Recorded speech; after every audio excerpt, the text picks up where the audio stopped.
Assalamualaikum warahmatullahi wabarakatuh. Pertemuan yang kemarin kita sudah bahas tentang pengertian dan tujuan karya ilmiah serta fungsi karya ilmiah. Selanjutnya di pertemuan yang kedua kita akan membahas tentang bentuk penyajian karya ilmiah dan pembagiannya. Di sini terdapat 3 bentuk karya ilmiah. Dalam kegiatan pembelajaran, kalian sudah belajar mengenai tujuan dan esensi karya ilmiah. Pada kegiatan pembelajaran kedua kali ini, kalian akan belajar tentang bentuk penyajian karya ilmiah dan sistematika karya ilmiah. Karya ilmiah dapat ditulis dalam berbagai bentuk penyajian. Setiap bentuk itu berbeda dalam hal kelengkapan strukturnya. Secara umum, bentuk penyajian karya ilmiah terbagi dalam 3 kelompok, yaitu yang pertama, bentuk populer, yang kedua, bentuk semi formal, dan yang ketiga, bentuk formal. Kita bahas yang pertama, yaitu bentuk populer karya ilmiah. Bentuk populer ini sering disebut karya ilmiah populer. Bentuknya mana suka. Karya ilmiah bentuk ini bisa diungkapkan dalam bentuk karya ringkas. Dalam ragam bahasanya bersifat santai atau populer. Karya ilmiah populer umumnya dijumpai di dalam media massa seperti koran atau majalah. Istilah populer digunakan untuk menyatakan topik yang akrab, menyenangkan, dan populus atau merakyat, atau disukai oleh sebagai besar orang karena gayanya yang menarik dan bahasanya yang mudah dipahami. Kalimat-kalimatnya yang sederhana, lancar, namun tidak berupa senda gurau dan tidak pula bersifat fantasi atau rekaan. Yang kedua yaitu bentuk semi formal. Sini bentuk semi formal secara garis besar karya ilmiah. Bentuk ini terdiri atas halaman judul, kata pengantar, daftar isi, pendahuluan, pembahasan, simpulan, dan daftar pustaka.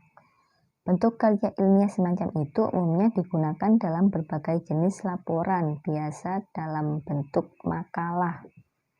Dan yang ketiga yaitu bentuk formal. Karya ilmiah bentuk formal disusun dengan memenuhi unsur-unsur kelengkapan akademis secara lengkap, seperti pada skripsi, tesis, atau lain sebagainya. Unsur-unsur karya ilmiah bentuk formal meliputi hal-hal sebagai berikut. Yang pertama yaitu halaman judul, tim pembimbing atau lembar pengesahan, lalu kata pengantar, abstrak, kemudian daftar isi, lalu bab 1 yaitu pendahuluan, lalu bab selanjutnya telaah kepustakaan atau kerangka teoritis. Bab metode penelitian ini biasanya tertera pada bab 3.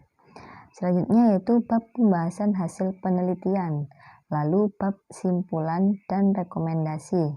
Yang terakhir daftar pustaka serta lampiran-lampiran.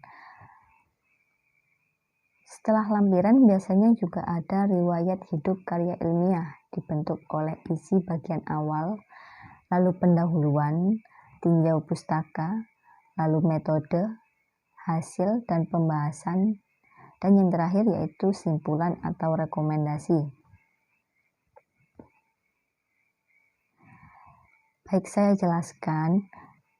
Untuk isi bagian judul, biasanya halaman judul berisi judul karya tulis, ditulis dengan huruf kapital.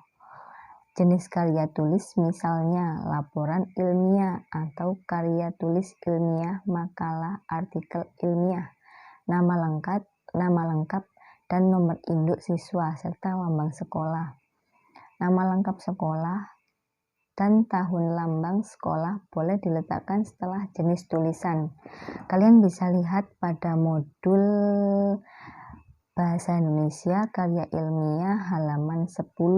Lebih jelasnya di situ.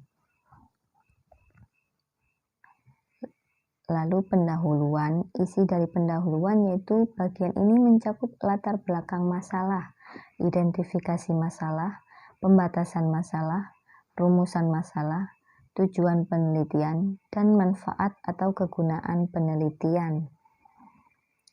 Lalu terdapat juga latar belakang masalah.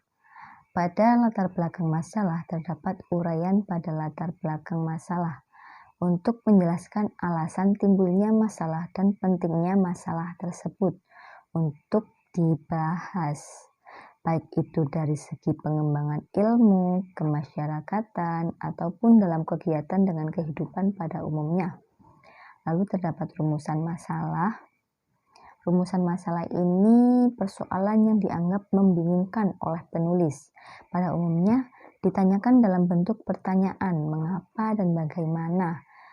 Berangkat dari pertanyaan itulah penulis menganggap perlu untuk melakukan langkah-langkah pemecahan.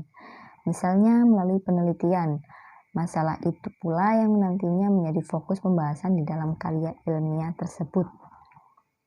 Lalu terdapat tujuan penelitian.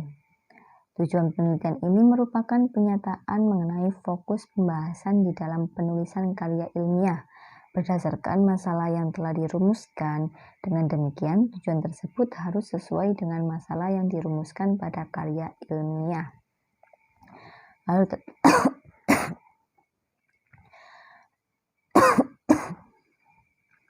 Lalu terdapat metode penelitian dan judul penelitian serta hasil pembahasan dan simpulan dan saran serta daftar pustaka. Di sini terdapat latihan soal yang harus kalian kerjakan,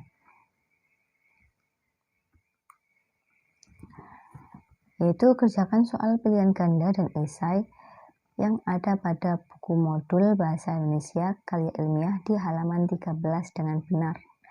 Selamat mengerjakan ya. Nanti dikumpulkan minggu depan pada Bu Guru.